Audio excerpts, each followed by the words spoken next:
Merci de venir pour parler de ce sujet qui est particulièrement important et dont on ne parle pas assez, les Caraïbes.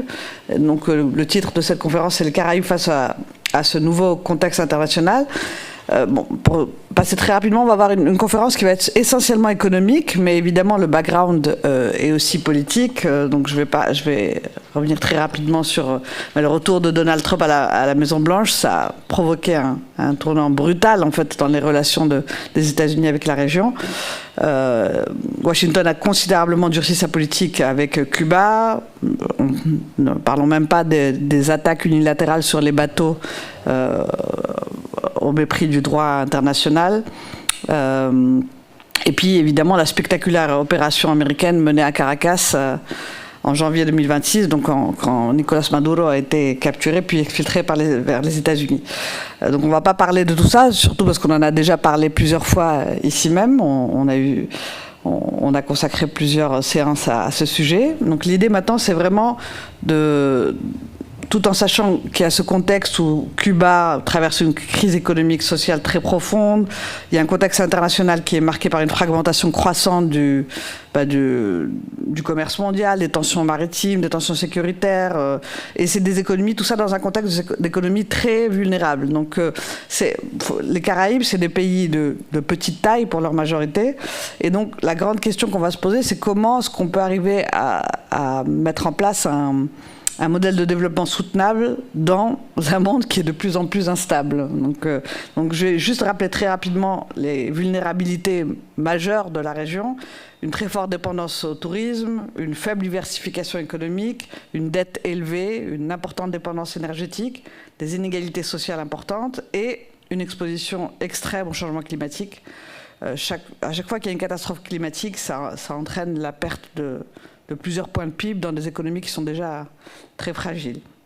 Et pourtant, les Caraïbes, ou la Caraïbe, selon comment on veut le dire, constitue un espace stratégique, c'est au cœur des routes maritimes mondiales, il y a des enjeux migratoires importants, encore une fois énergétiques, climatiques, et c'est aussi un terrain de rivalité entre grandes puissances. Donc, pour parler du moment clé que traverse cette région, j'ai le plaisir d'accueillir ce soir Sebastián Nieto Parra, qui est chef de la division des dynamiques du développement régional au Centre de développement de l'OCDE, où il coordonne et supervise les travaux de l'organisation sur l'Afrique, l'Asie-Pacifique, l'Amérique latine et les Caraïbes. Enfin, presque le monde entier du Grand Sud, disons. Sébastien dirige notamment les grandes publications de l'OCDE sur les économies émergentes et sur les questions de développement régional, en Afrique, encore une fois, en Asie, en Amérique latine. Et s'il est là ce soir, c'est parce que l'OCDE vient de publier son rapport sur le développement dans les Caraïbes. Je crois que tu as une... Voilà, exactement, il est là. Donc très rapidement, juste pour parler de ce que tu faisais avant, Sébastien a dirigé l'unité Amérique latine et Caraïbes du Centre de développement de l'OCDE. Il a également travaillé comme économiste principal pour l'Amérique latine chez Banco Santander à Madrid, après avoir occupé plusieurs postes à la Banque centrale et au ministère des Finances et de Colombie. Économiste de formation, Sébastien a étudié à Sciences Po Paris, à la Toulouse School of Economics, et il est docteur en économie de Sciences Po Paris, où il enseigne aujourd'hui la politique économique des marchés émergents. Donc, merci beaucoup d'être avec nous, Sébastien. Merci. Je pense qu'on va commencer justement sur ce nouveau contexte international et ses conséquences économiques. Donc, il est devenu beaucoup plus conflictuel, beaucoup plus imprévisible. Et tout ça dans un contexte où les États-Unis restent le principal partenaire économique, financier et stratégique de ces pays. Donc, est-ce que cette dépendance accroît la vulnérabilité économique de la région? Quels sont les principaux canaux de transmission des crises internationales vers les économies caribéennes, commerce, tourisme, énergie, finance, migration. Étant donné qu'on a des économies extrêmement ouvertes, est-ce que tu peux nous faire un petit peu le point là-dessus? Oui. Donc, tout d'abord, bonsoir et merci d'être ici avec cette chaleur et vraiment difficile de bouger à Paris. Caraïbes, c'est vraiment, je pense que c'est le point de départ, une grande diversité, une hétérogénéité qu'on n'a pas dans d'autres régions pour un petit nombre de pays quand on compare avec les pays par exemple d'Amérique latine. Et c'est là où on voit comment finalement avec le contexte actuel international, ça joue d'une façon différente pour chaque pays de la Caraïbe. On a différents canaux de transmission avec ce qui se passe actuellement. On a aussi des aspects structurels qu'on a dans la Caraïbe qu'il ne faut pas oublier. Et c'est tout ça qui nous fait penser de comment on peut voir quelles sont les solutions de politique publique pour la Caraïbe. Tout d'abord, bien entendu, on a une forte dépendance des États-Unis. Donc on a au niveau des exportations, donc 40% des exportations de la Caraïbe vont aux États-Unis. Et les importations, c'est encore pire. Pratiquement la moitié des importations de la Caraïbe provient des États-Unis. Donc toute augmentation des tarifs douaniers, ça joue vraiment négativement pour la croissance économique de la Caraïbe. Bonne nouvelle, c'est que pour l'investissement direct étranger, maintenant, la plupart vient de l'Europe et de l'Union européenne. On est en train de parler des 40% du total de l'investissement direct étranger. Donc ça, c'est plutôt une très bonne nouvelle. Et quand on voit le conflit... C'est une inflexion récente, ça ? Oui, on a eu une augmentation importante récemment. Et là, on voit dans le tourisme, les nouvelles technologies, dans les aliments, donc agriculture et aliments, et aussi dans tout ce qui est des produits un petit peu plus manufacturiers. Donc il y a une très bonne nouvelle et ça peut aider aussi à créer l'emploi formel et comment aussi, en pensant dans le moyen terme sur l'agenda de l'Union européenne Global Gateway, qu'il faut quand même la mettre en place. Mais c'est une bonne nouvelle et c'est surtout à y penser.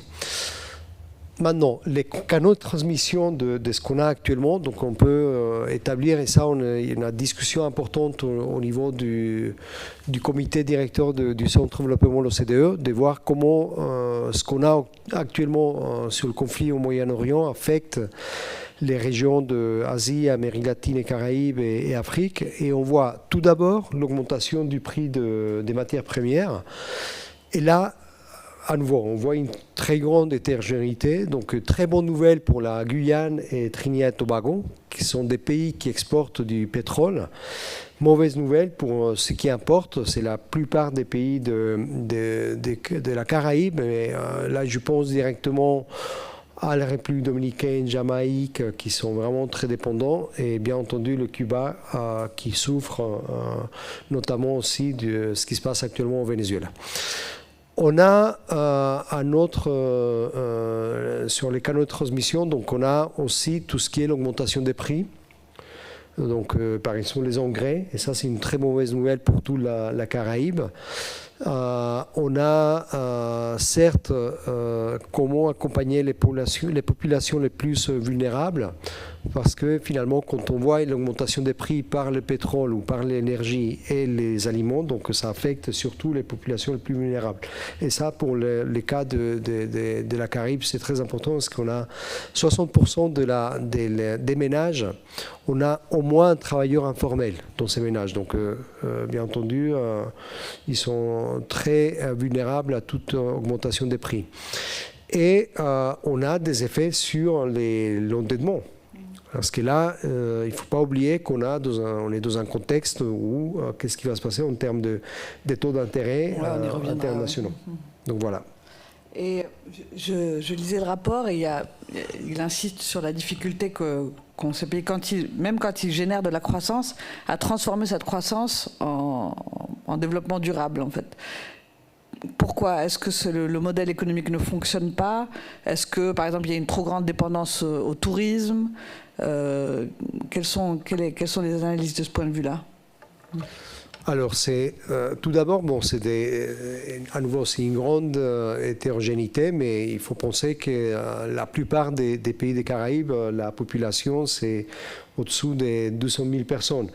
Et là, il faut quand même, parfois, il y a des économies d'échelle importantes à voir quand on parle des grands projets d'énergie renouvelable ou autre, mais c'est surtout le besoin de coopération internationale qui soit plus ciblée sur la Caraïbe. Justement, on parlait ce matin avec Jacqueline de quelle façon il faut savoir aussi écouter la Caraïbe, donc de ce qu'ils ont besoin et comment savoir que l'implémentation des politiques est complètement différente dans le contexte d'une île dans le Caraïbe que ce qu'on peut parler en Amérique du Sud.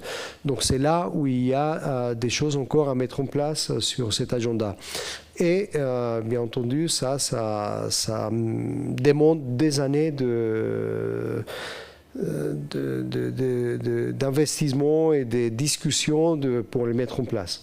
Et malheureusement, donc, il y a certains secteurs où c'est plus facile d'avoir des ressources comme le tourisme, mais ça ne rapporte pas beaucoup d'argent aux États non plus. On a par exemple le cas de la République dominicaine où on a des incitations fiscales sur le tourisme alors qu'il n'y aurait pas besoin aujourd'hui, sachant que le tourisme il est déjà là. Et rapidement sur ce que tu disais sur le fait qu'il faut écouter, donc c'est surtout les organisations internationales. Est-ce qu'il y a quelque chose qui se développe de ce point de vue-là où on a encore à plaquer justement des schémas régionaux? Alors bon, on peut avoir les verres à moitié vide ou à moitié rempli. Bien entendu, dans mon cas, ça va être plutôt à moitié rempli, dans le sens où, par exemple, ce qu'on est en train de faire actuellement à l'OCDE, c'est du jamais vu. Faire un rapport sur la Caraïbe, il y a 10 ans, ce n'était pas une demande des pays, alors que maintenant, c'est vraiment très important d'avoir ces rapports. La BID aussi, elle investit beaucoup dans la Caraïbe. La CAF, la Banque de l'Amérique latine et Caraïbes aussi, ils ont changé d'ailleurs leur nom pour mettre Caraïbes aussi là dans leur business model de la CAF. Et cette prise de conscience, elle est due à quoi? Elle est due, bon, je pense qu'il y a des opportunités, bien entendu, mais aussi c'est une région sur laquelle elle souffre beaucoup du changement climatique, alors que vraiment, ce n'est pas la Caraïbe qui pollue le monde. Donc, elle souffre des conséquences de ce qui se passe ailleurs. Donc, il y a quand même cette remise en conscience de certains acteurs au niveau international. Et je pense qu'au niveau politique aussi, Mia Mottley, elle a beaucoup joué pour montrer l'importance de la Caraïbe dans le monde. Je pense que toutes ces sorties, que ce soit sur les questions climatiques ou de financement de ces économies-là, ont beaucoup pesé. Je voulais revenir sur la question énergétique qui est importante avec l'impact de ce qui se passe au Proche-Moyen-Orient, mais il y a aussi ce qui s'est passé justement au Venezuela. Donc au Venezuela, aider en fait beaucoup de ces pays-là, des pays de la région, en leur vendant du pétrole à très très bon marché. Et donc en jouant un rôle essentiel en fait dans la sécurité énergétique de la région. Comment est-ce que les économies caribéennes arrivent maintenant ou peuvent se passer de ce soutien, et dans quelle mesure on peut avoir un basculement vers des énergies plus vertes? D'abord, je pense qu'il y a des opportunités aussi pour une meilleure intégration et discussion entre les différentes économies de la Caraïbe. Donc il ne faut pas oublier que Guyane et Trinidad et Tobago, c'est des grands producteurs de pétrole.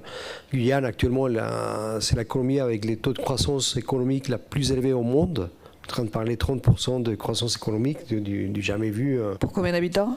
Pour une économie vraiment de 100 000 habitants ou aux alentours. Jacqueline va me corriger, mais c'est vraiment avec une petite population, comment utiliser ces ressources, mais aussi comment partager ou discuter avec d'autres économies de la Caraïbe. Et c'est là où on a discuté récemment à Trinidad et Tobago, c'est le besoin de plus de collaboration entre pays. Et deuxièmement, je pense qu'il faut tenir comme une opportunité de comment diversifier les sources d'énergie. Et à nouveau, il y a des discussions intéressantes, par exemple avec la Barbade, on a beaucoup discuté. Mia Mottley, elle était là récemment à Paris, et on a discuté avec des acteurs français justement sur l'énergie renouvelable. Et voilà, mais quel est le poids aujourd'hui des énergies renouvelables dans la région? Très bas, très bas. Ça reste très bas avec tout ce qu'on peut en tirer sur l'énergie solaire ou éolien. Voilà, ou éolien. Oui, voilà. Et est-ce qu'il y a un pays qui est quand même un peu en pointe, justement la Barbade par exemple, ou est-ce que c'est plus du discours pour l'instant qu'autre chose? Pour l'instant, je pense qu'il y a quand même un besoin de booster ça de façon générale. D'accord. Donc en fait, on n'a pas encore transformé cette vulnérabilité climatique et de sécurité énergétique en atout de ce point de vue-là. C'est pas évident non plus. C'est parce qu'il y a du soleil que c'est facile de mettre de l'énergie solaire, ou parce qu'il y a du vent qu'on peut mettre de l'éolienne. Donc c'est là où il faut justement plus de la capacité aussi technique et discussion avec les acteurs internationaux. Et la banque, je vais le dire en anglais, Caribbean Development Bank, justement, elle a dans son agenda ce type d'initiative. Et on a beaucoup parlé avec le nouveau président sur le besoin de comment coopérer sur cet agenda-là. Et il y a des investissements européens, tu disais. Est-ce que les Chinois s'intéressent Les Chinois s'intéressent beaucoup et depuis longtemps. Donc, plus rapidement et bien entendu, ils sont plus rapides que les investissements européens. Et c'est là où justement, c'est pas avec la qualité qu'on va faire de la concurrence. Parce que c'est vraiment des investissements, il y a une bonne concurrence, une bonne qualité déjà des investissements chinois. Mais il faut en tenir compte de cette vision de 360 degrés qu'on peut avoir avec la qualité de l'investissement, de combien d'emplois formels on peut créer, comment aussi accompagner les institutions, donner des capacités aux États. Donc ce type de dialogue qu'avec les investissements européens on en a, et pas forcément avec les Chinois. Mais ils ne sont pas plus dans ces secteurs de l'énergie en fait, parce que comme ils produisent énormément de ce point de vue-là. Il y a dans tout. Ils sont maintenant les Chinois. Bon, l'autre question évidemment qui est très importante, c'est la question de la dette. C'est-à-dire comment est-ce qu'on peut espérer transformer une économie quand on croule sous une dette qui est tragique. Comment est-ce qu'on peut investir dans les infrastructures? Comment est-ce qu'on peut penser faire une transition énergétique? Est-ce que tu peux nous faire un tableau de la situation et qui est, je pense, vraiment très très compliqué actuellement, et des éventuelles portes, des issues sur la question? Il faut rappeler les besoins de financement. Ils sont très importants dans la Caraïbe. Au niveau social, je disais tout à l'heure, donc on a 60% des ménages où au moins on a un travailleur informel. On a un quart de la population qui est en pauvreté. On a des problèmes de sécurité qui demandent aussi du financement. Et on a une dette au niveau climatique aussi. Parce que ça coûte 2% du PIB chaque année dans la Caraïbe. Et ça a augmenté de 80% dans les 2 dernières décennies. Donc il y a vraiment le besoin de financer tous ces agendas-là, en plus de tout ce qui est la transformation productive de la Caraïbe. Et actuellement, on a un ratio de dette sur PIB qui n'est pas non plus très élevé, 70% du PIB. Donc, par rapport à la France, ce n'est pas non plus énorme. Mais ce qui est très élevé, c'est le coût de la dette.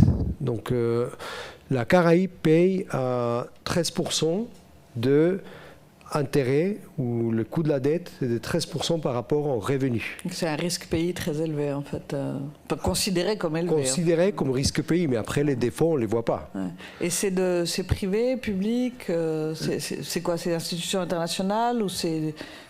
Ça dépend des pays. Donc il y a par exemple la République dominicaine qui a réussi à avoir comme créancier le privé, alors que d'autres économies, c'est plutôt de la dette bilatérale. Bien entendu, je pense à Haïti. Donc à nouveau, c'est une très grande hétérogénéité.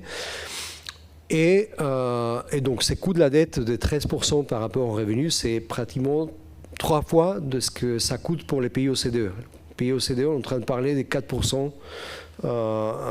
Les coûts de la dette par rapport aux revenus. Donc il y a la perception du risque. Il y a aussi justement le besoin de comment diversifier mieux la gestion de la dette pour diminuer ces coûts de la dette. Et derrière, il y a aussi le dénominateur, les revenus. Ouais, et qu'est-ce qui explique ce risque pays perçu aussi élevé? Il y a des problèmes au niveau fiscal, ça c'est sûr. Quand on parle des revenus au niveau fiscal, on est en train de parler 21% du PIB. Il y a du manque à gagner au niveau fiscal. 21% du PIB, juste pour vous donner une différence, au pays de l'OCDE, on est en train de parler de 34% du PIB.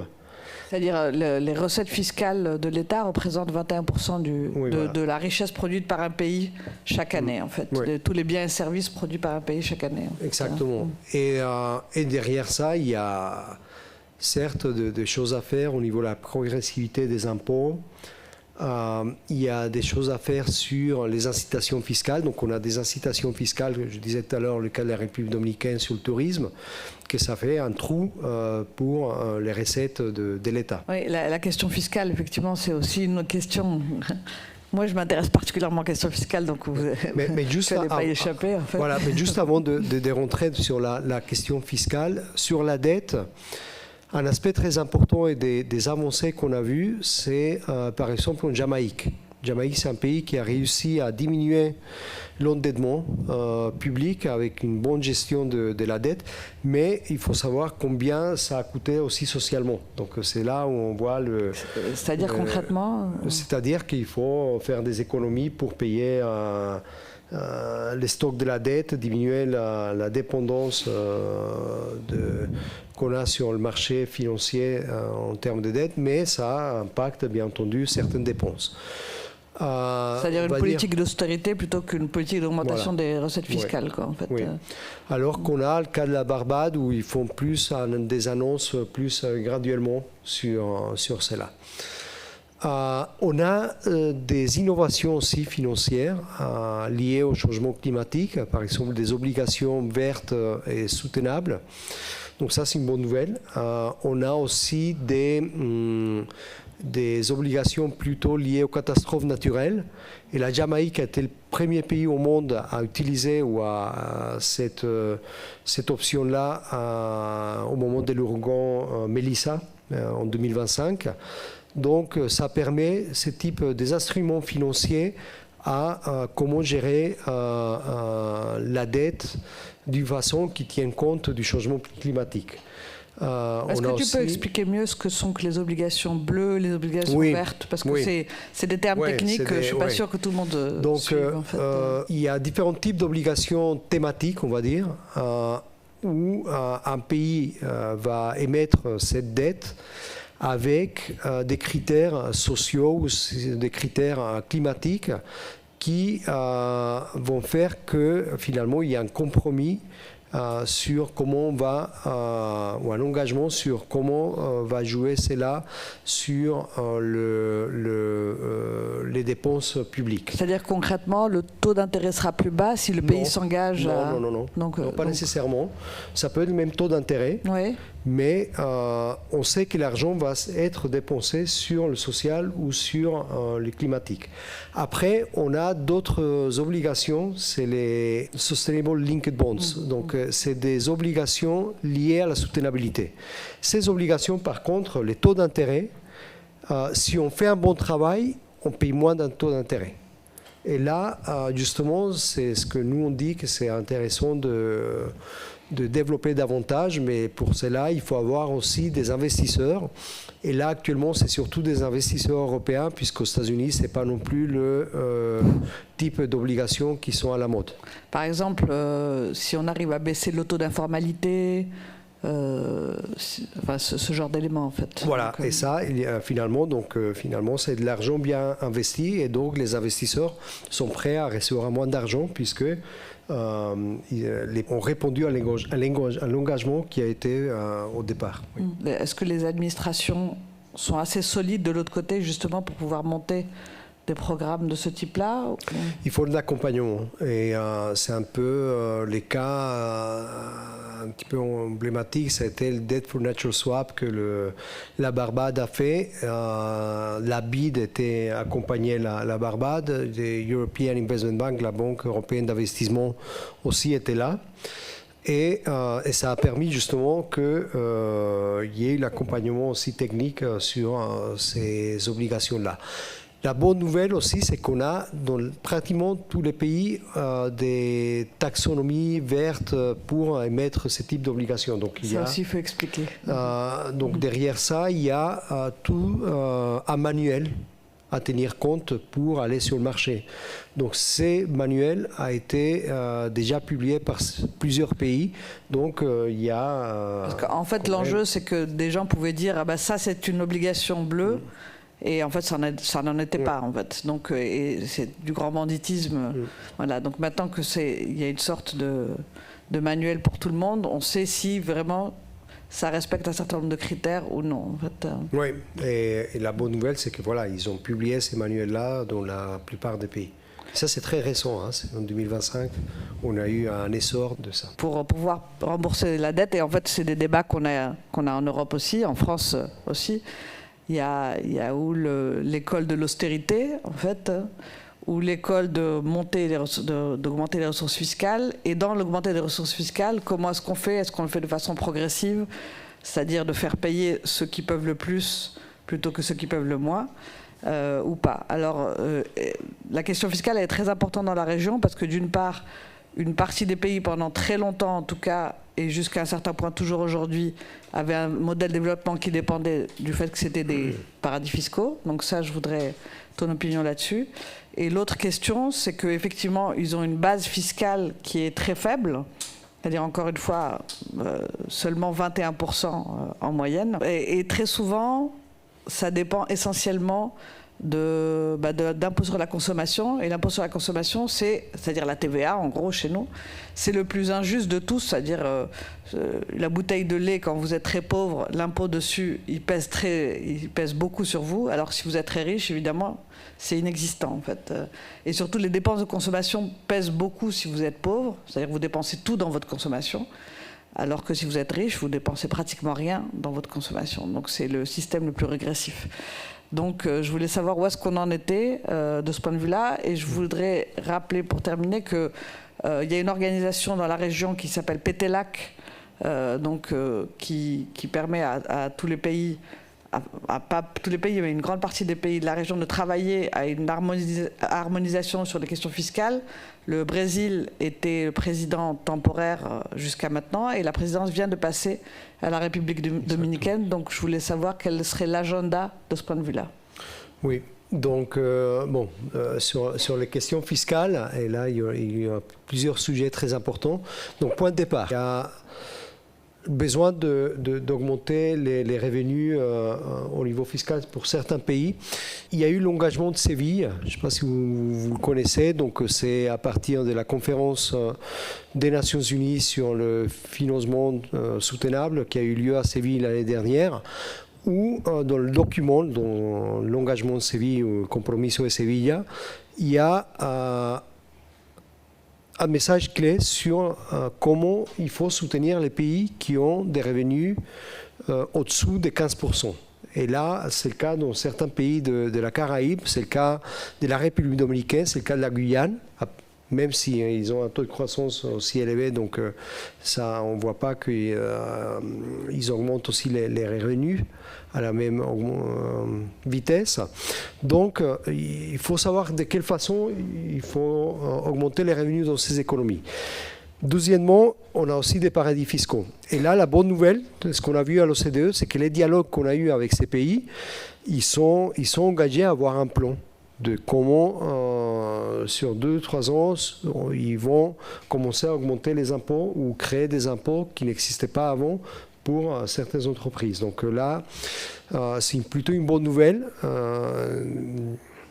quand on compare à d'autres pays dans le monde. Et pourquoi justement ces pays ont...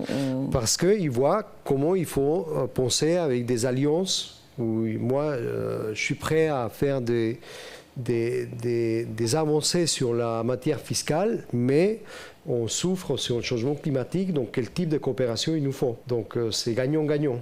Et est-ce que c'est à cause des avancées sur les questions de transparence, le fait qu'il y a un échange d'informations plus important, que ces pays sont contraints d'une certaine façon Ils sont contraints et ils voient aussi comme une négociation sur plusieurs choses qu'après, finalement, il faut soutenir les pays de la Caraïbe. Donc, sur la question climatique, par exemple, qu'est-ce que les pays, les OCDE, par exemple, peuvent faire sur la Caraïbe? Et c'est là où, justement, dans la négociation, ça a beaucoup aidé.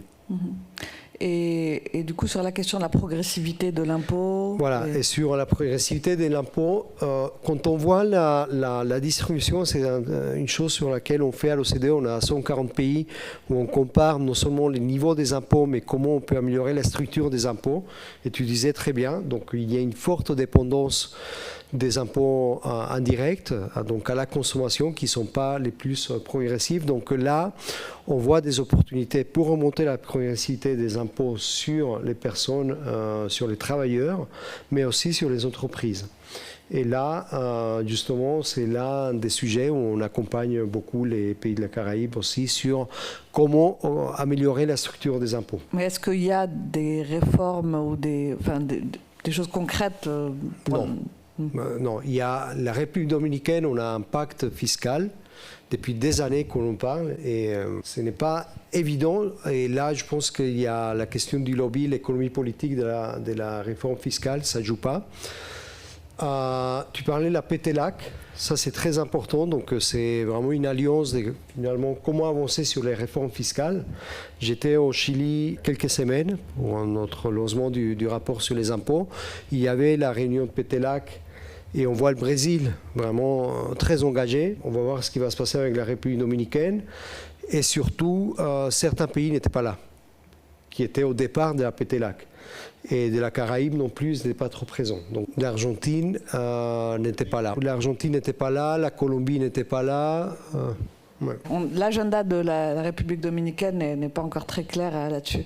Donc petite parenthèse d'ailleurs, parce que donc moi mon autre casquette c'est que je suis secrétaire général de l'Observatoire international de la fiscalité et on a publié un rapport il y a 2 mois sur la fiscalité des plus riches en Amérique latine, en montrant à partir de 7 pays que les très très riches, c'est-à-dire qui sont à, en gros plus de 100 millions, mais peut-être parfois 50 millions selon les économies et tout. Donc c'est moins une question caribéenne en fait qu'une question d'Amérique latine, des grands pays d'Amérique latine, payent moitié moins d'impôts quand on prend tous les impôts confondus que tout le reste de la population. Donc, ce qui est d'ailleurs le problème qu'on retrouve ici aussi en France et dans beaucoup d'autres pays. Mais où ils ont une grosse difficulté pour faire avancer ces sujets-là. Le Brésil a commencé à avancer sur cette question-là. Ils ont fait une réforme fiscale importante, qui ne va pas encore jusqu'au bout, mais qui est importante, qui commence justement à faire payer un peu plus les plus riches, ce qui a permis de faire payer moins les plus démunis. Enfin, la petite classe moyenne, parce que les plus démunis ne payaient pas déjà d'impôt sur le revenu. Mais voilà, bon, on s'éloigne des Caraïbes, mais c'est pour dire que maintenant c'est un sujet qui est porté par un pays des Caraïbes, donc pour toute la région. Donc, oui, il faut le soutien du Brésil, moi je dirais, pour continuer de comment avancer sur cela. Il y a eu des réformes, je ne veux pas non plus dire qu'il n'y a pas eu des réformes fiscales dans les pays des Caraïbes. Il y a eu le cas de la Trinidad et Tobago, ils ont passé une réforme fiscale. On a vu l'augmentation des ressources budgétaires grâce à cette réforme fiscale. Il y a des ajustements faits au Cuba qui ont permis aussi une augmentation récente au niveau des revenus, mais ça reste quand même des cas assez isolés. Je voulais revenir sur la question climatique parce que c'est clairement un enjeu gigantesque dans la région et j'étais impressionnée par le chiffre que tu donnais tout à l'heure, le fait que ça a augmenté de 80% sur les 2 dernières années, c'est-à-dire c'est effrayant. Donc avoir une idée de quel est le coût réel donc, des catastrophes climatiques dans la région, est-ce qu'il y a des pays qui sont plus frappés que d'autres et éventuellement plus solide. Pendant très longtemps, Cuba avait en tout cas la réputation de pouvoir mieux de se prémunir un peu plus avec tout un travail de prévention en amont, ce qu'il en est aujourd'hui. Quel est le problème, justement, quand on a un modèle économique qui se base sur le tourisme littoral, d'avoir cette épée de Damoclès en permanence, en sachant que probablement ça ne va pas s'améliorer. La question même, alors, bon, c'est un détail, mais même de l'assurance, en fait. Comment est-ce qu'on fait pour assurer des infrastructures dans ce contexte? Oui, c'est là où il faut penser d'une façon régionale. Vu les coûts sont tellement élevés que finalement il faut de la coopération régionale. et vu la taille aussi des pays. Donc, par exemple, dans le cas de l'Amérique du Sud, on parle des banques de développement. Au cas du Brésil, il y a BNDES. C'est des choses qu'on ne peut pas avoir dans une économie aussi petite que Bahamas ou Barbade ou Trinidad. Qu'est-ce qu'on peut faire? Donc là, c'est là où il faut justement les banques régionales, la Caribbean Development Bank, avec la BID, avec la CAF, de comment finalement ils peuvent faire des alliances pour d'abord avoir des programmes d'adaptation climatique, mais ensuite on a des sujets qui sont plus au niveau global. Et ça, c'est le rôle des assurances et des réassurances, où finalement elles ne sont pas très présentes dans le Caraïbe, et finalement donc c'est un coût aussi pour l'économie mondiale. Et c'est justement un des aspects où on insiste beaucoup, sur lequel, par exemple, du côté européen, on peut travailler davantage. Et là, à nouveau, ça différencie par rapport à d'autres acteurs qui sont présents dans le Caraïbe. Quels sont les pays qui en souffrent le plus, et est-ce que tu peux donner une idée de ce que ça, de l'impact justement sur l'économie? Oui, je disais en moyenne c'est 2% du PIB, et ça peut aller jusqu'à 10% ou 8% du PIB selon les pays. Je vous invite à lire les rapports, je ne connais pas les chiffres par cœur de chaque économie, mais ce qu'on voit, c'est que vraiment il y a, pour toutes les économies des Caraïbes, bien entendu, elles sont très impactés par le changement climatique. Là, on a les chiffres comparables avec les États souverains, pas les États les économies non souveraines. Là, je pense justement à la Martinique, par exemple, et quel type de coopération il faut au niveau régional. Et par exemple, le rôle de la France ou le rôle des Pays-Bas aussi dans ces questions-là. Qui fonctionne de ce point de vue-là, en fait, oui. C'est ça? Et alors que les États souverains, ils sont tout seuls, en fait. Donc, oui. Donc, quel type, en repensant la Grande Caraïbe, quel est le rôle aussi, par exemple, du Royaume-Uni ou des Pays-Bas ou de la France? Est-ce que l'ONU a un rôle là-dedans? Oui, mais il n'y a pas de ressources. Et justement, est-ce qu'il y a sur ma question du tourisme littoral, est-ce qu'il y a une réflexion sur... c'est plus ça qu'on va pouvoir vendre sur le futur, parce que c'est quand même... Oui, ça c'est un sujet très important. Il y a toute la question du sargasme, donc ça c'est comment on peut en tirer un profit. C'est-à-dire les algues en fait. Oui, oui. Là c'est vraiment comment passer que ce soit un coût à un bénéfice pour la Caraïbe. Donc en fait dans plusieurs pays il fait tellement chaud maintenant que les plages sont inondées de ces algues qui d'une part rendent l'accès plus difficile, plus ont aussi des odeurs désagréables, donc font fuir et modifier bien sûr le milieu quoi en fait. Voilà, exactement, donc ça affecte bien entendu la pêche et l'économie bleue en général, mais il y a des études, des bénéfices que les algues par exemple peuvent donner sur des projets liés à l'alimentation ou le bien-être des individus, le cosmétique par exemple. Et c'est là où il y a des alliances importantes à en faire, par exemple avec l'Islande, une île plus froide, mais qu'ils ont profité pour faire des développements durables grâce par exemple à la pêche ou aux ressources naturelles de l'économie bleue. Et ça existe, ce type d'alliance? Voilà, en fait, il y a justement, à nouveau j'insiste sur la Caribbean Development Bank, mais c'est ça ce qu'ils veulent faire. C'est qui tient en termes de capital c'est les pays de la Caraïbe, mais il y a aussi des économies de l'Amérique latine et des États-Unis. Par exemple, le Brésil est présent à la Caribbean Development Bank. Et ils font des alliances aussi avec d'autres banques multilatérales. D'accord. Ouais, ouais. Mais c'est vraiment les acteurs qui connaissent le plus la région. Donc c'est pour ça que c'est important de s'allier avec eux. Ouais, parce que là, c'est une prise de conscience brutale, en fait. Enfin, un peu partout, on souffre aujourd'hui, par exemple, de cette vague de chaleur du jamais vu à cette époque en mai et tout. Mais c'est pas la même chose qu'avoir 10%, c'est-à-dire de la richesse du pays qui est en 2 jours... détruite, quoi. En fait, c'est dramatique. Hein. Je voulais qu'on revienne sur la question des migrations aussi. C'est un lien parce qu'il y a aussi de la migration climatique. C'est-à-dire, là, et aussi en Amérique centrale, d'ailleurs, il y a beaucoup de gens, on ne veut pas qu'ils partent, mais quand il n'y a plus rien, quand il n'y a plus d'eau, quand il n'y a plus de possibilité de cultiver quoi que ce soit, vous allez tout tenter pour essayer de sauver votre peau. Donc, Là, c'est un autre type de problème, c'est des catastrophes climatiques et tout. Donc, c'est pas la seule raison de migration, mais ça augmente. Ça, c'est une région qui a été secouée par beaucoup de questions de migration. Cuba, évidemment. Le Venezuela, évidemment. Haïti, évidemment. Mais qui a beaucoup reposé sur tout ça. Donc, d'une part, avec la situation aux États-Unis, comment est-ce que ça change? Et par ailleurs, quel est l'impact de cette migration économiquement? D'une part, via ce qu'on appelle les remessas, c'est-à-dire les envois des gens qui vivent dans les pays riches, notamment aux États-Unis, vers leur pays. Et quel est le coût aussi en termes de ressources humaines pour ces pays qui forment des cadres ou des personnes en tout cas productives et qui partent au meilleur de leur âge en fait vers d'autres pays. Oui, il y a bonne nouvelle, c'est une source de revenus, donc les transferts de fonds envoyés par les migrants pour leur famille.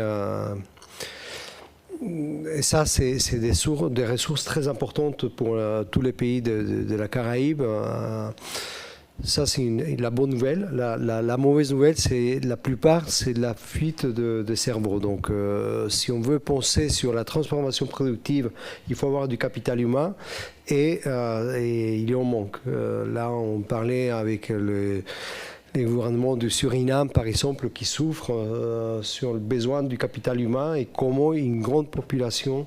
Et c'est quoi concrètement? C'est des infirmiers? C'est des ingénieurs. Oui, surtout des ingénieurs. Là, la discussion, c'était plutôt sur des ingénieurs qui n'avaient pas nécessaire, avec le boom qui sont en train d'avoir actuellement et qui va être un peu le nouveau Guyana de la Caraïbe, avec un taux de croissance aussi... de plus de 20%. Mais il y a le besoin aussi du capital humain du pays pour justement faire ces investissements-là. Sinon, c'est à nouveau ce qu'on a vu dans la plupart des pays d'Amérique latine, où finalement on a des entreprises étrangères qui vont exploiter les ressources, les matières premières, sans créer la valeur et des emplois formels dans le pays. Et juste sur la migration, il y a aussi la migration intra-Caraïbes. Je pense surtout à Haïti, République dominicaine. Là, c'est un sujet très important où vraiment les Haïtiens apportent de la valeur pour l'économie dominicaine. Ça va au-delà du social, mais il faut les accompagner sur les compétences nécessaires, comment aussi améliorer la régulation du marché du travail pour les intégrer d'une meilleure façon. Donc on a fait une étude particulière sur cela où finalement on voit avec nos estimations que ça peut apporter la croissance économique. Donc ça va au-delà du social vraiment. Et vraiment les entreprises dominicaines voient aussi très importante cette migration qui est complémentaire aux travailleurs dominicains en termes culturels, de langues qui peuvent apporter aussi pour le tourisme. En termes de chiffres, c'est quoi quand on parle de migration dans la région? C'est-à-dire, non, je n'ai pas les chiffres en tête. Mais et en termes de... Ah oui, en Haïti, oui. Oui, en Haïti, oui, mais je parlais de façon générale. De façon générale, non, je n'ai pas... Et en termes de tendance, où est-ce qu'on en est, en fait Il y a des pays où, justement, avec le besoin des opportunités, donc il y a besoin de bouger dans ce pays, sachant qu'aux États-Unis maintenant c'est très difficile d'y aller, donc bien entendu il y a de plus en plus cette migration intra-Caraïbes et intra-Amérique latine et Caraïbes. Et est-ce que justement une partie des pays utilisent le fait que les États-Unis soient devenus, en tout cas plus l'Eldorado que ça pouvait paraître auparavant, pour se dire je vais essayer de retenir mes jeunes qualifiés, voire de faire revenir des jeunes qualifiés? Il y a certains pays qui donnent des bénéfices pour qu'ils reviennent au niveau fiscal. Donc il y a des pays qui donnent ce type de bénéfices. Il y a Bahamas par exemple, on a discuté sur cela. Donc il y a des opportunités justement pour qu'ils reviennent avec des bénéfices justement. Alors, une dernière question, et puis après je vais ouvrir à la salle, j'en ai beaucoup d'autres, mais je ne vais pas monopoliser la parole. Pour revenir sur Cuba, on ne sait pas ce qui va se passer, mais enfin les choses se passent très très mal à Cuba, la situation est catastrophique, elle n'a jamais été aussi grave d'un point de vue social, et la détermination américaine a l'air de ne pas faiblir. Donc on ne va pas parler de questions politiques, mais quelles conséquences économiques pour la région tu vois si le régime tel qu'il est devait s'effondrer en termes éventuellement migratoires? Est-ce que la stabilité de Cuba est un élément important dans la région pour la stabilité économique régionale? Et est-ce que, alors je vais faire l'avocat du diable, est-ce qu'au contraire une ouverture économique de Cuba pourrait être un élément attractif dans la région? Bon, Cuba, c'est l'économie la plus importante en termes de population de la Caraïbe. Ça, il ne faut pas l'oublier. 11 millions d'habitants, enfin avant. Parce que maintenant, il y en a beaucoup qui sont partis. En fait. Donc, Maintenant, il y a un problème dans la Caraïbe, c'est vraiment on n'est pas très connecté. Donc, il n'y a pas les liens du commerce qu'il faudrait en avoir. Donc, bien entendu, il faut de plus en plus de l'intégration commerciale, des investissements entre les pays de la Caraïbe, sachant qu'à nouveau, on importe plutôt des États-Unis que ce qu'on peut, nous, échanger dans la Caraïbe. Donc, c'est là où il faut peut-être voir des opportunités, justement, avec tous les pays de la Caraïbe, y compris Cuba. Et en termes de questions migratoires, en fait, est-ce que c'est une inquiétude de se dire... Jacqueline, tu es là, toi, tu sais plus que moi sur ça. Bueno, pues gracias por esta invitación de improvisada. No, muchísimos temas que has comentado yo creo que merecen una reflexión mucho más profunda. Yo sé que el tiempo no da y realmente agradeciendo muchísimo que al Caribe se le dé este espacio. Sobre Cuba y las posibles consecuencias para la región. Yo creo que la primera preocupación caribeña tiene que ver con la estabilidad regional. ¿En qué sentido? Vamos a pensar lo que pasó el 3 de enero. El 3 de enero, en una operación supuestamente quirúrgica, rápida, efectiva, ese día se cerraron los espacios aéreos de muchas islas caribeñas. Es decir, que en unas pocas horas perdieron entradas de turistas. Imagínense ese tipo de desestabilización en un entorno mucho más complicado que puede ser un conflicto con Cuba y Estados Unidos, que no va a ser una operación quirúrgica. Por lo tanto, lo primero es que las economías caribeñas se van a ver afectadas por una desestabilización regional. Y el Caribe depende en alto grado, como explicaban antes, del turismo. ¿Qué turista va a querer ir a una región que está envuelta en un conflicto militar? Entonces al Caribe eso le preocupa mucho. Lo segundo que le preocupa al Caribe también tiene que ver con la percepción no solamente de la desestabilización, sino cuánto pueden afectarse los flujos y las comunicaciones. Recordemos que estamos hablando de islas con economías muy abiertas, islas que, por ejemplo, en términos de seguridad alimentaria, me corrija si me equivoco, importan entre el 60 y el 80% de lo que se consume. Por lo tanto, ¿qué flujo de conexión, qué barco va a pasar por un mar Caribe que está totalmente convulsionado? Si tenemos buques militares, si tenemos amenazas de invasiones, ¿quién va a querer comerciar? Por lo tanto, turismo se afecta el comercio y para estas pequeñas islas eso es muy grave. El tema de la migración para el Caribe, sobre todo pensando en una crisis migratoria de cubanos en un entorno de alta conflictividad militar, no es un tema que preocupe tanto porque no ha sido un flujo histórico. Es decir, los migrantes cubanos históricamente han preferido otros destinos, incluso ahora que Estados Unidos está muy complicado, México, Centroamérica, Brasil, más que las islas caribeñas. Por lo tanto, la preocupación no va por ahí, pero sí la desestabilización y que la región se vea envuelta en un conflicto militar va a tener efectos inmediatos para las economías caribeñas, que son, repito, economías muy abiertas y que dependen de una comunicación fluida con el resto del mundo para todo. Eso es una gran preocupación, por lo menos en el caso de Cuba. Si puedo decir algo sobre energía, porque lo que dijiste está importante y como yo vengo de la región, vengo con información nueva que te voy a pasar. Cuando hablas de Caribe, hablas de 15 países, de 20 países del Caribe. ¿Cuál es el mercado? Tenía que haber empezado por ahí, esa es mi culpa. Estamos hablando... ¿Está Guyana o está fuera? El Caribe que yo me estaba refiriendo sobre todo es el Caribe de las pequeñas islas, pero también se puede extender esto que estoy diciendo para el resto. Las consecuencias más graves que yo estaba apuntando tiene que ver con el Caribe de la CARICOM, la Comunidad del Caribe, que es este grupo de pequeñas islas, pensemos en el arco de las Antillas Menores, que tiene a los países que se estaban describiendo antes de miles de habitantes. El caso de Guyana, por ejemplo, Guyana tiene 800.000 habitantes. Entonces pensemos, que es un caso emblemático, cómo un país de 800.000 habitantes puede enfrentar una reconstrucción de infraestructura en un entorno de boom energético.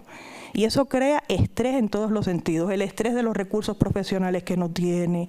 Es decir, son vulnerabilidades específicas para las pequeñas islas a las que yo me estoy refiriendo. México tiene más manera de enfrentar esa situación, Colombia también, pero los pequeños estados insulares caribeños, básicamente el conjunto de la CARICOM, que son 15 miembros, pero son 14 países, porque otra característica de ese pequeño Caribe insular es que es un espacio altamente conformado por territorios no independientes.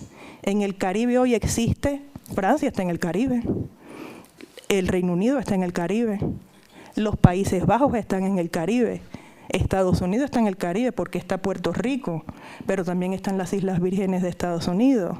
Es decir, son espacios donde la huella de la colonización está. Y eso también complejiza incluso una propuesta regional. Aruba, que es neerlandés. Et je peux expliquer après, mais très doucement, parce que mon français, c'est pas bon. Excusez-moi. Mais vous êtes de Martinique? Ok.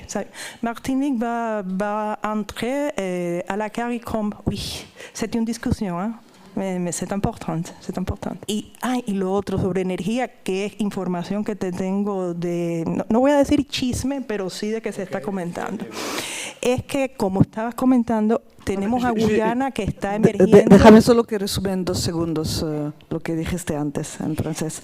Yo se lo digo muy rápidamente. Sí, bueno, está bien. Donc, en 2 mots, en fait, elle disait que la question si Cuba est déstabilisé, c'est d'abord un problème de stabilité régionale. En fait, Cuba, c'est le plus important pays de la région, la plus grande population de la région. S'il se passe quelque chose de comparable à ce qui s'est passé au Venezuela et de façon beaucoup moins chirurgicale probablement, ça va mettre en péril tout l'équilibre de la région qui, étant donné que c'est des économies qui sont extrêmement ouvertes, étant donné que personne ne va vouloir aller faire du tourisme dans des pays dans ces situations-là. Donc en fait, c'est moins une question d'inquiétude sur des flux migratoires parce que les Cubains ont historiquement préféré aller aux États-Unis ou plus récemment au Brésil ou dans d'autres pays, pas vraiment dans la région. Donc ça, c'était la première question. Et le deuxième élément, c'était sur l'énergie. Sur la couverture des pays.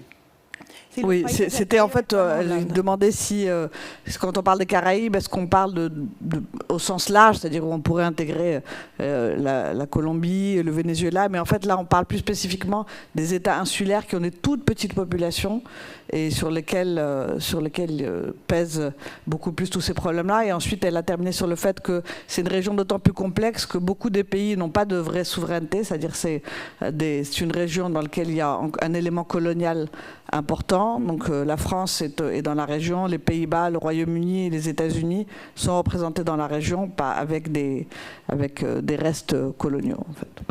Voilà. ¿Verdad? Bueno, sobre la energía, y aquí regreso al entorno caribeño de Petrocaribe, que sobre todo fue el programa que ya se mencionó, Venezuela benefició muchísimo a estos pequeños países. Hay algo muy interesante y es como la vida da vueltas. Guyana fue beneficiario de Petrocaribe durante muchos años, antes de ser un gran estado petrolero como es hoy.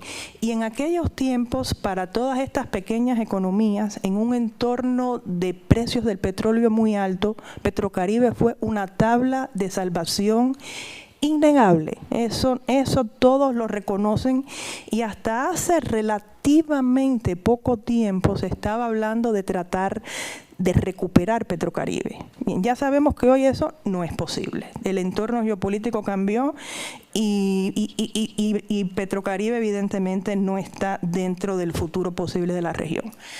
Algunos colegas míos, por cierto, yo ahora trabajo en Trinidad y Tobago. Después te voy a contar de la reforma fiscal de Trinidad y Tobago, pero eso no puede ser público. Eso es callado.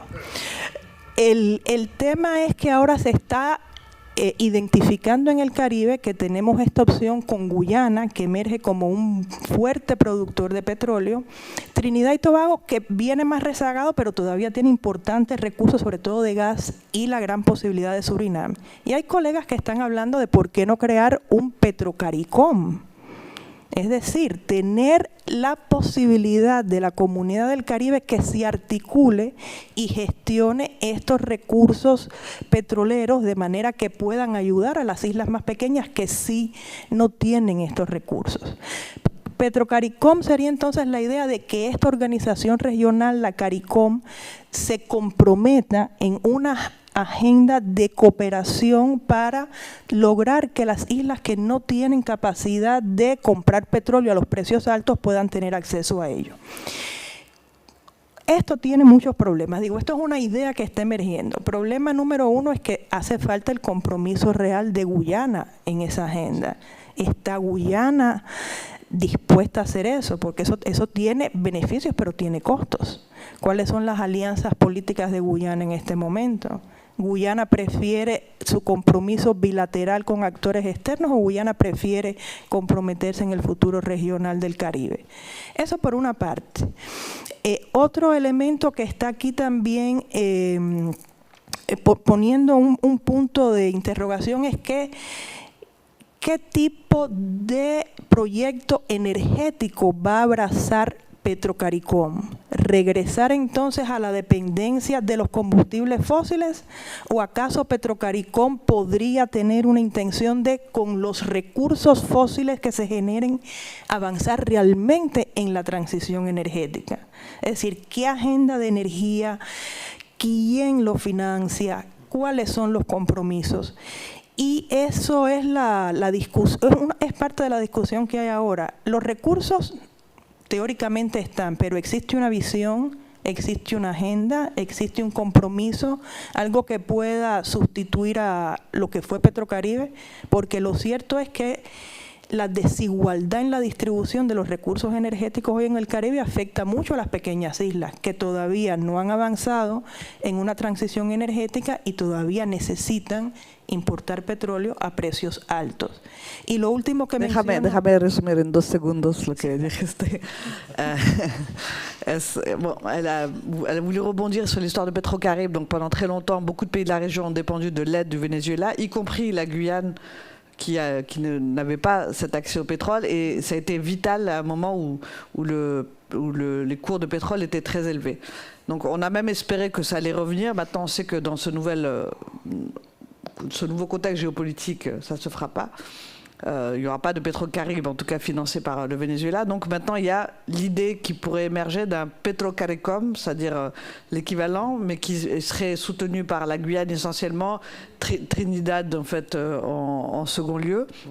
Mais ça pose de grandes questions. Donc en gros, l'idée, c'est que d'aider tous les pays qui n'ont pas un accès facile au pétrole, au prix, au cours du marché, qui peuvent être très élevé comme actuellement, à pouvoir se fournir dans un pays qui est voisin en fait.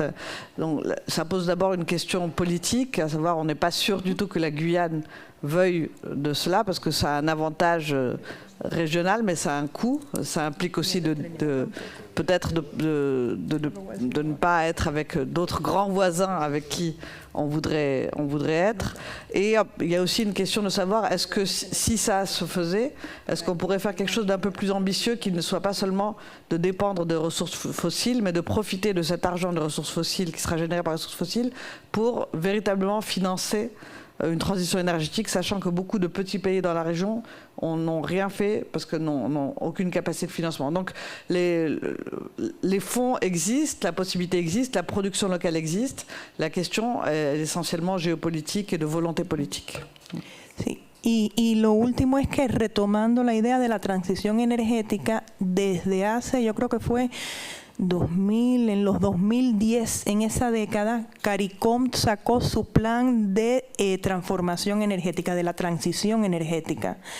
Eso se suponía que en el 2030 iba a cerrar, es decir, iba a tener un cierto conjunto de metas. Se suponía que iban a estar logradas para 2030. Por supuesto, eso no se hizo. Se avanzó. Hay islas que avanzaron más que otras, eso es justo reconocerlo.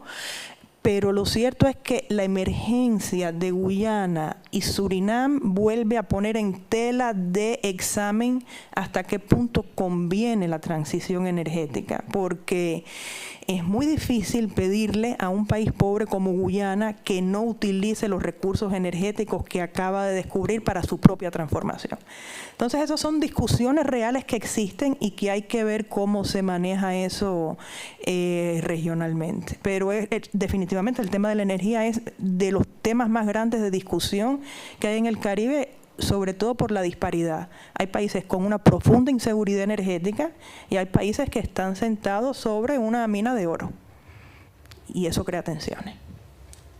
Très rapidement, donc, non mais je vais juste résumer en deux mots ce qu'elle a dit encore une fois, et puis après je te donne la parole.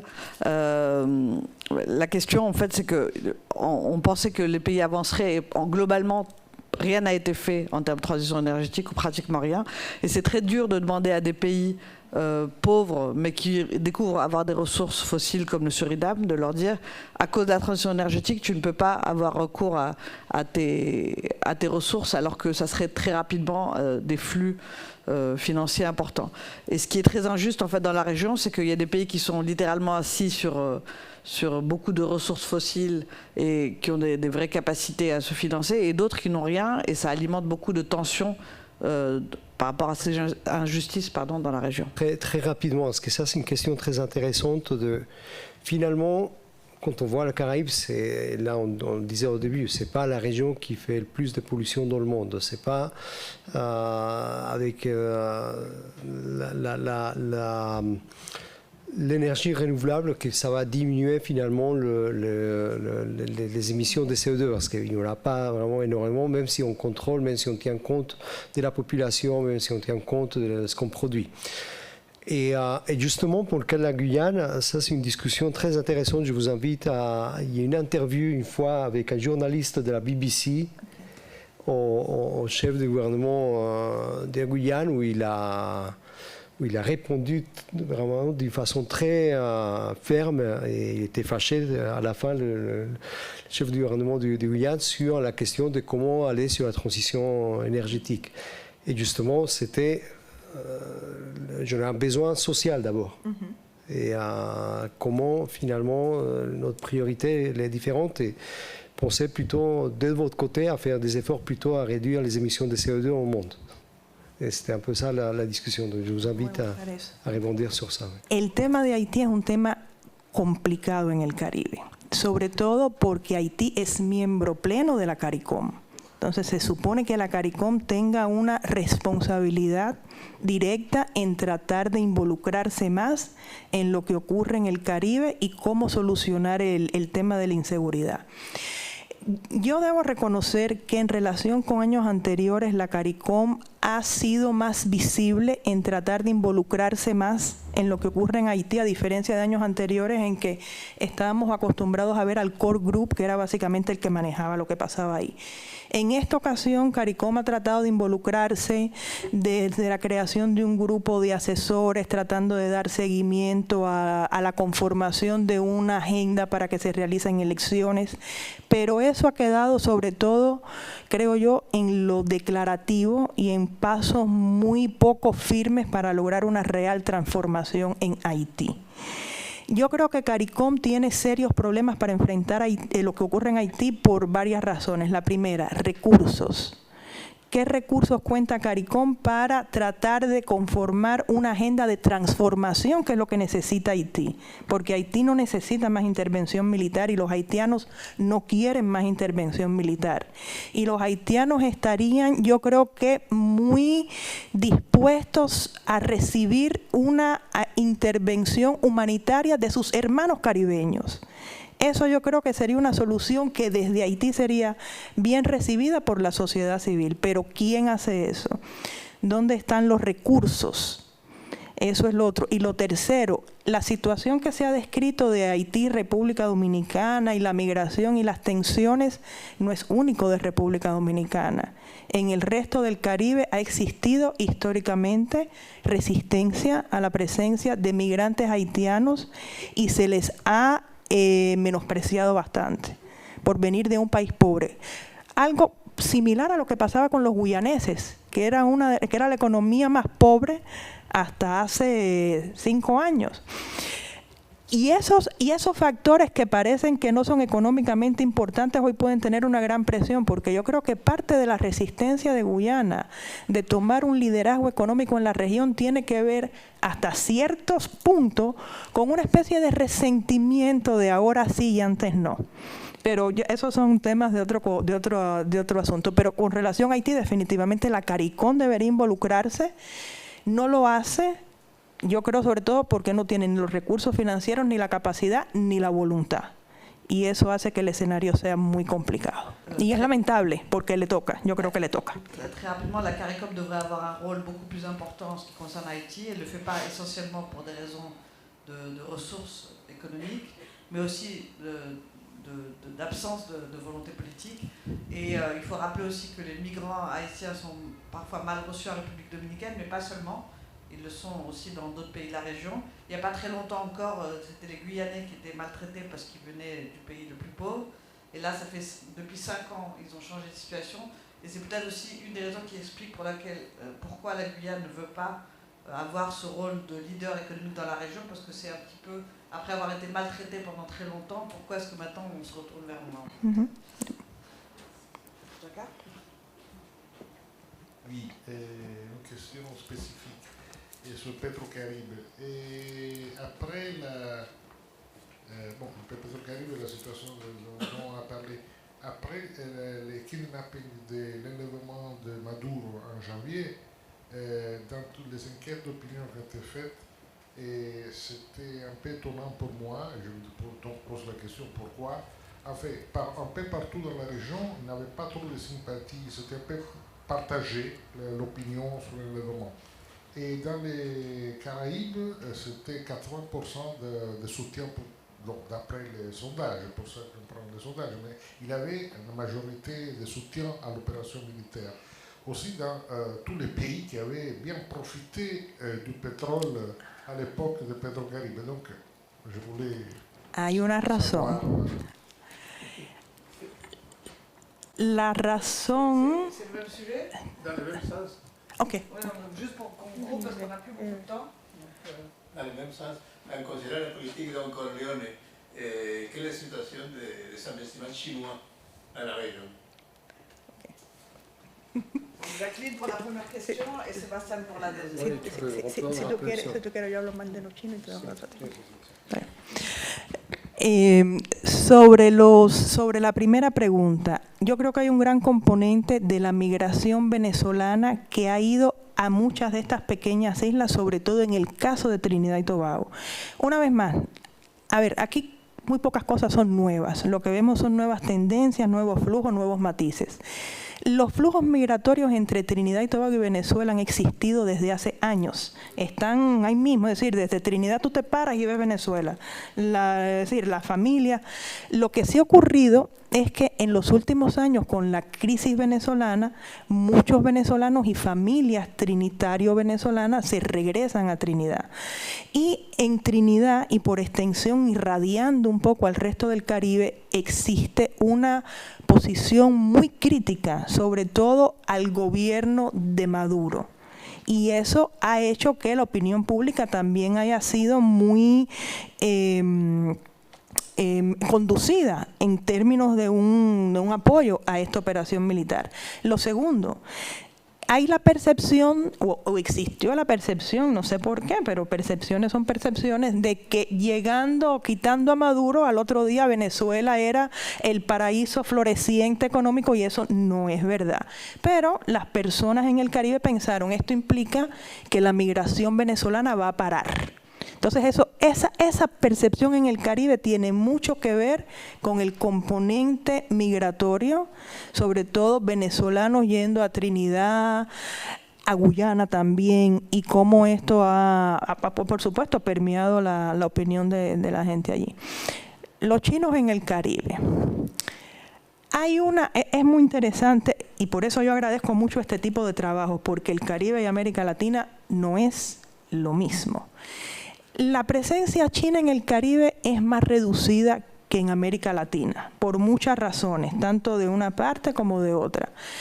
El Caribe no ofrece la cantidad de atractivos en recursos naturales que ofrece América Latina para China, por densidad, es decir, no tiene esa cantidad de riqueza que tiene América Latina.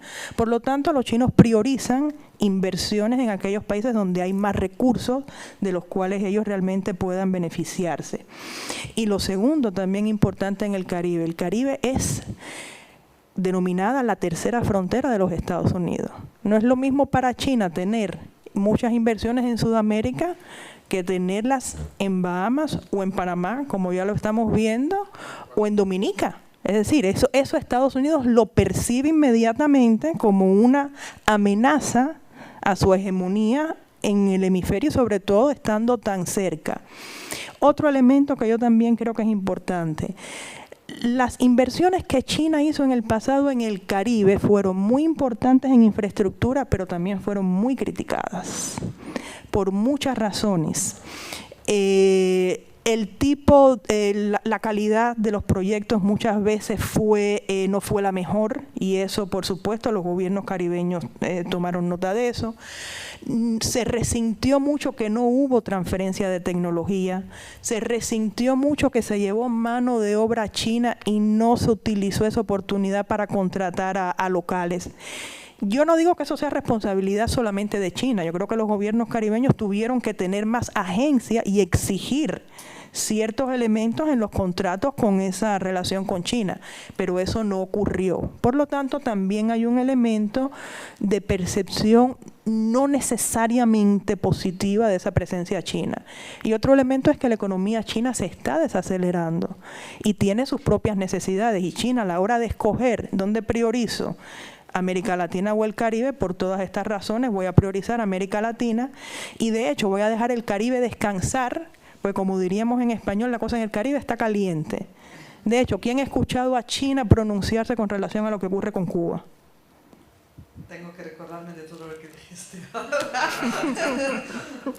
très rapidement, donc le fait que le renversement de Maduro était bien perçu par certains pays de la région est lié au fait qu'il y a toujours eu des flux migratoires dans la région, mais ils ont explosé, et de beaucoup de gens qui en plus étaient anti-Maduro, ce qui du coup a eu un impact dans la perception de ces pays-là. Et il y a eu aussi l'idée un peu magique avec la chute de Maduro, le Venezuela allait devenir une sorte de paradis économique, ce qui n'est évidemment pas le cas, mais une partie des populations des pays des Caraïbes ont cru cela. Donc ça explique pourquoi ce renversement a été assez populaire auprès d'une partie de la population, malgré l'aide que le Venezuela a apportée longtemps sur le plan énergétique. Et la question sur les investissements chinois, pourquoi est-ce qu'ils sont moins importants par rapport à l'Amérique du Sud notamment? Bon, d'une part, il y a une question de structure, c'est des pays beaucoup plus grands qui ont beaucoup plus de ressources à offrir que les pays des Caraïbes.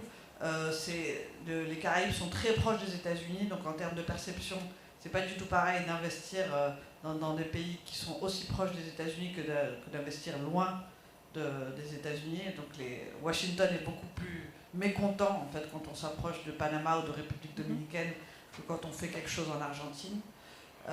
Et il y a aussi une perception assez négative des investissements passés qui ont été faits dans les infrastructures. Ils n'ont pas toujours été de bonne qualité. Parfois, il y a eu de la main-d'œuvre chinoise qui est venue au lieu d'utiliser la main-d'œuvre locale. Il y a eu peu de transferts de technologie. Ce n'est pas forcément que la faute de la Chine, d'ailleurs, les gouvernements locaux n'ont pas su imposer leurs exigences de ce point de vue-là, ils n'avaient pas un vrai agenda, donc ça explique aussi cette perception-là. Et enfin, l'économie chinoise a une croissance qui est beaucoup moins forte qu'avant, donc comme il faut choisir maintenant, ils préfèrent choisir l'Amérique du Sud, qui est quand même un peu dans une situation moins chaude, entre guillemets, que les Caraïbes actuellement, avec tout ce qui se passe. Voilà. Et Sébastien, je vais te laisser et puis conclure en fait, parce que je pense que... Voilà, oui, non, juste pour revenir sur les investissements chinois, comme je disais au départ, donc 40% de l'investissement direct étranger provient de l'Europe, de l'Union européenne. Donc ça, c'est une très bonne nouvelle, 40%. Si on fait la dernière décennie, parce que l'investissement direct étranger, c'est assez volatile, donc il faut plutôt prendre des moyennes sur certaines années. Et pour la Chine, c'est aux alentours, c'est moins de 10%. Donc c'est beaucoup moins de ce qu'on a pour les pays européens. Et ce qui est intéressant, c'est que, ce que disait Jacqueline, donc on est en train de parler de moins de 10%, donc 8%. Mais surtout, si on enlève la Guyane, donc un pays producteur de pétrole, finalement, ça va être juste 4%. Combien ? 4. Donc, ce n'est pas énorme, mais ils se font voir, quoi. Ça, c'est un contrat avec Venezuela et Cuba? Non, je pense pas. Non, Venezuela, ça ne fait pas partie. Ah, je suis désolé, j'ai pas mentionné les pays que nous, on couvre, mais ça va, on est bien en accord. On a, non, Panama dehors, Venezuela dehors, Colombie dehors. On a 16 économies. Non, Cuba, oui, bien sûr. Cuba, on l'intègre. Quand on a des données, on l'intègre. Donc, on a toutes les îles des Caraïbes, plus Guyane, Suriname et Belize. Pour résumer. Donc, au total, on a 16 pays qu'on couvre dans notre rapport. Plus Cuba et la République dominicaine. Et République dominicaine aussi, oui. Pour nous, ça fait partie des Caraïbes. Ça, c'est intéressant parce que parfois, pour les Nations Unies, ça rentre dans l'Amérique centrale, République dominicaine. Ça, je n'ai pas encore compris, mais c'est parce qu'on parle espagnol qu'on est en Amérique centrale. No, voilà. SICA RD, es por eso que lo ponen ahí. Por el acuerdo Por el SICA acuerdo, RD. mais- mais- No, yo creo que la visión de ustedes es la mejor. Voilà. Merci. Oui, oui, oui. Et